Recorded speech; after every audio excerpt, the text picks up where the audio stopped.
I am Binish Ansari, instructor of Pakistan Studies at tutoria.pk. So students, اب ہم discuss کریں گے chapter number 2 کی سمری. سب سے پہلے ہم نے اس چیپٹر میں ڈسکس کیا جو initial problems of Islamic republic of Pakistan ہے. اس کے اندر ہم نے تھوڑا سا بریف بیک گراؤنڈ اس کا ڈسکس کیا کہ آپ کی جو پروونشل اسمبلیز ہیں ان کو یہ آپشن دیا گیا 3 جون پلان کے انڈر کہ وہ یا تو آپٹ کر لیں انڈیا کے ساتھ یا پاکستان کے ساتھ.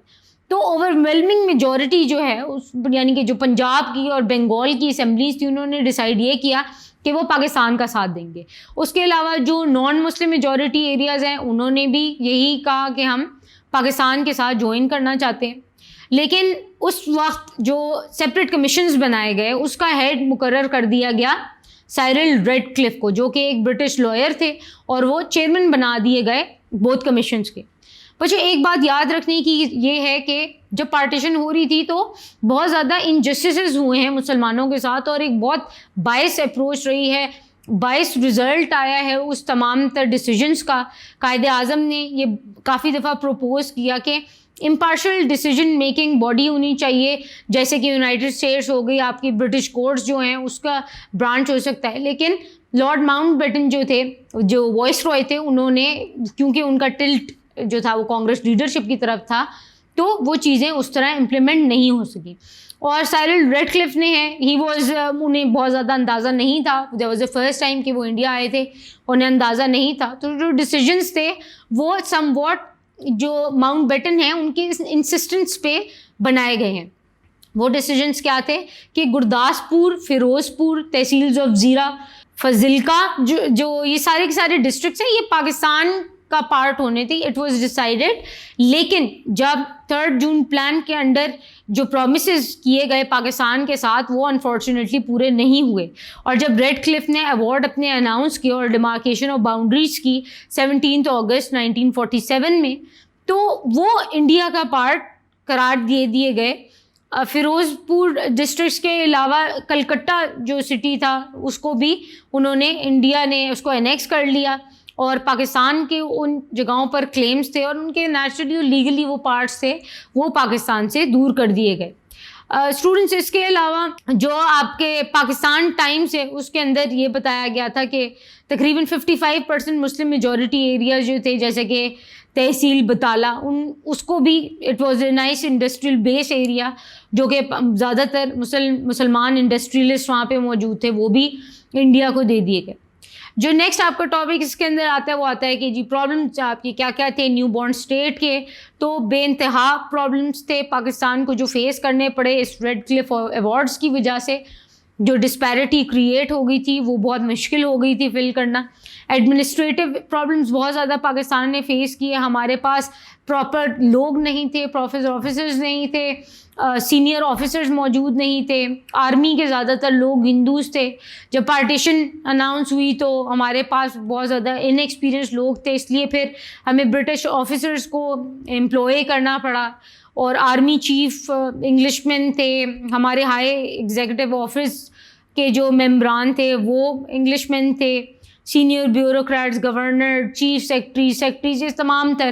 اس سے ریلیٹڈ میں آپ کو ایک اور اگزامپل دیتی ہوں بچوں کہ جب ہمارے کشمیر کا ایشو ہوا اور جب نان پاکستانی آفیسرز کو تعینات ہو گئے تو قائد اعظم رحمۃ اللہ علیہ نے جب آرڈر کیا کمانڈر ان چیف کو کہ وہ اپنی آرمی ڈپلوائے کرے کشمیر میں، تو انہوں نے ان کے آرڈرز کو اوبے نہیں کیا، اور جس کی وجہ سے جو انڈین ٹروپس ہیں انہوں نے جو وہاں پہ قبضہ کر لیا. اور ایونچولی انڈیا جو ہے وہ پھر یونائٹڈ نیشنز میں جب گیا پلیبیسائڈ کے لیے تو پھر پاکستان نے اپنا فردر اس کو اوپینین پیش کیا آگے.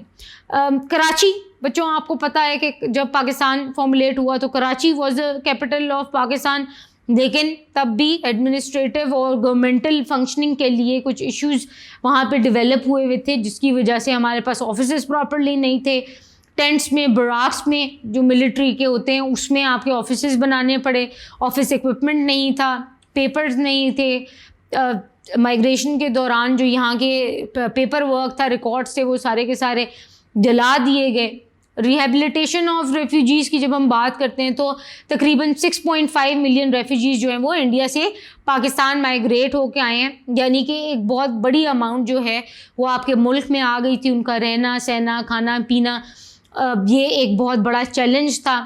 اور اس کے علاوہ قائد اعظم رحمۃ اللہ علیہ نے اس سلسلے میں ایک ریفیوجی ریلیف فنڈ تشکیل کیا، جس کے اندر تمام تر لوگوں کو یہ کہا گیا کہ وہ ہیلپ آؤٹ کریں لوگوں کی جو کہ آپ کے مائیگریٹ ہو کے آئے ہیں ایک جگہ سے دوسری جگہ. اگلی چیز تھی ڈویژن آف ایسیٹس، یعنی کہ جو انڈیا کا سرمایہ تھا وہ تقریباً 4 بلین روپیز کا تھا، اس میں سے پاکستان کا حصہ 1 بلین روپی تھا. لیکن انڈیا نے حال دن تک 20 کروڑ روپے جو کہ اس وقت پینڈنگ تھے پاکستان کو دینے، وہ ابھی تک نہیں دیے. اور پاکستان کی اس وقت جو نیڈ تھی اس لحاظ سے پاکستان کی جب اکانومی کو پراپر پیسہ نہیں ملا تو اس سے مزید مشکلات درپیش ہوئی.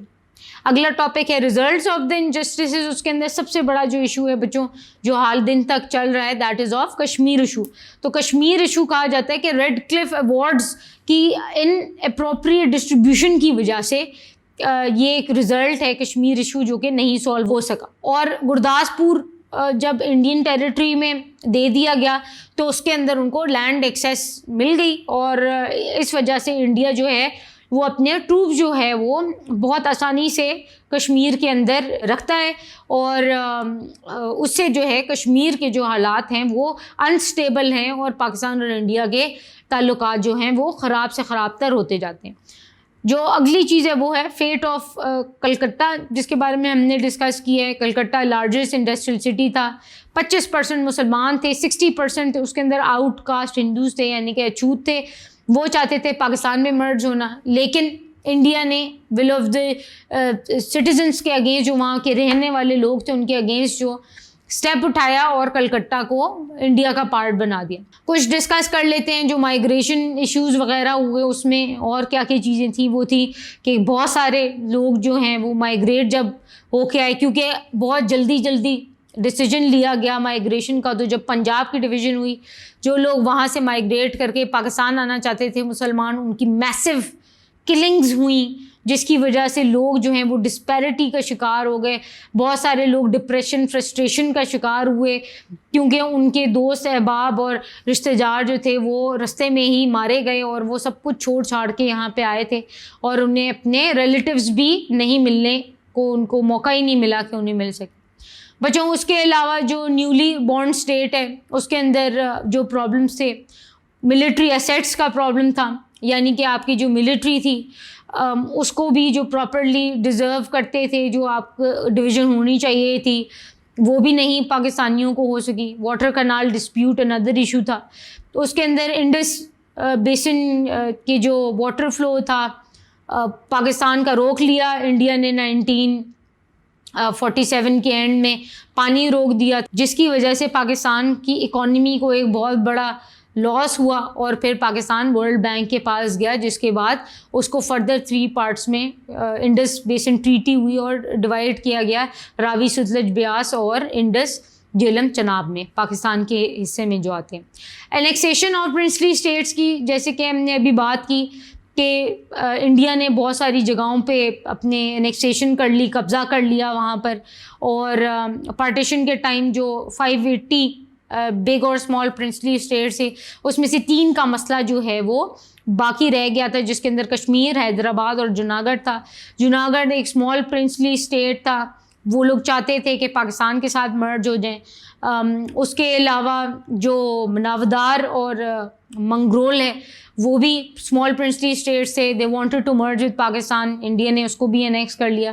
کشمیر ایشو جیسے کہ ہم نے ابھی ڈسکس کیا ہے کہ کشمیر کے جو مہاراجا تھے ان کو فورس کیا گیا، برٹش کے جو لیڈرز تھے اور انڈین لیڈرز تھے، برٹش جنرل جو تھے گورنر جنرل، انہوں نے مہاراجا کو ایک فورس کیا کہ وہ ایک فارمل ریکویسٹ سینڈ کریں کہ وہ انیکس کر لیں کشمیر کو، جس کی وجہ سے میجر جو پارٹ ہے کشمیر کا وہ ابھی انڈیا کے پاس ہے.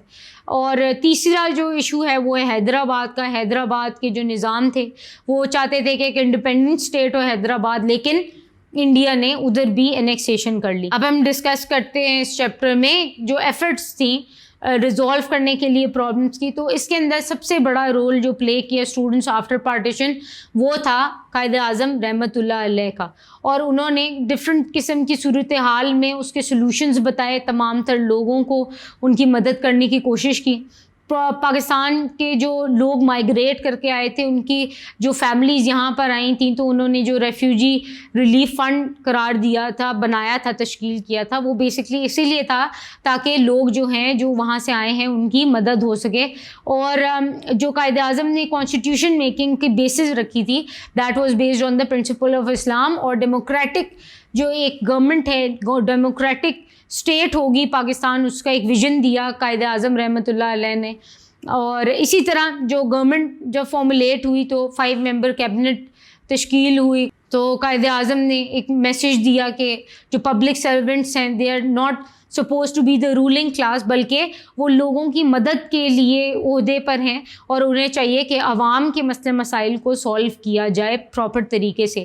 اسی طرح جب مائیگریٹ کر کے لوگ آئے تھے اس ملک میں, تو ان لوگوں کی اندر جیسے کہ they were suffering at that time, تو ایک نیشن کو کانفیڈنس بلڈنگ کا ایک انہوں نے ہوپ دی قائد اعظم نے, اور انہوں نے لوگوں کو ڈفرینٹ صوبوں میں خود جا کے تسلی دی, اور انہیں کہا کہ یہ ملک آپ کا ہے اور آپ نے دشمنوں کی باتوں میں نہیں آنا, اور دشمنوں سے ہم لوگوں نے لڑنا ہے. اور ان لوگوں کو ایک امید دی کہ پاکستان اب ایک ایسا ملک ہے جہاں پر ریلیجس فریڈم ہوگی اور ہر طرح کی فریڈم ہوگی, اور وہ اپنے آپ کو فری محسوس کریں کسی بھی قسم کی ریلیجس یا پولیٹیکل ایکٹیویٹی کرنے کے لیے. قائد اعظم نے پاکستان کی تمام لوگوں کو ڈفرینٹ میسیجز کے تھرو اسٹوڈنٹس یہ بتایا کہ ہم لوگوں کو یونٹی, فیتھ اور ڈسپلن کے اوپر فوکس کرنا ہے, پاکستان کو یونائٹ رکھنا ہے, اور اس کے علاوہ جو پاکستان کے اگینسٹ فورسز ہیں ان کے اگینسٹ ہمیں فائٹ کرنے کی ضرورت ہے. اور اسی طرح قائد اعظم رحمۃ اللہ علیہ کی انتھک محنت, جد و جہد اور ان کے ویژن کی وجہ سے پاکستان اس دنیا کے نقشے پہ آیا اور وجود میں آیا. سو اسٹوڈنٹس, اس طرح ہماری چیپٹر نمبر 2 کی سمری کنکلوڈ ہوتی ہے. I am Binish Ansari, instructor of Pakistan studies at tutoria.pk.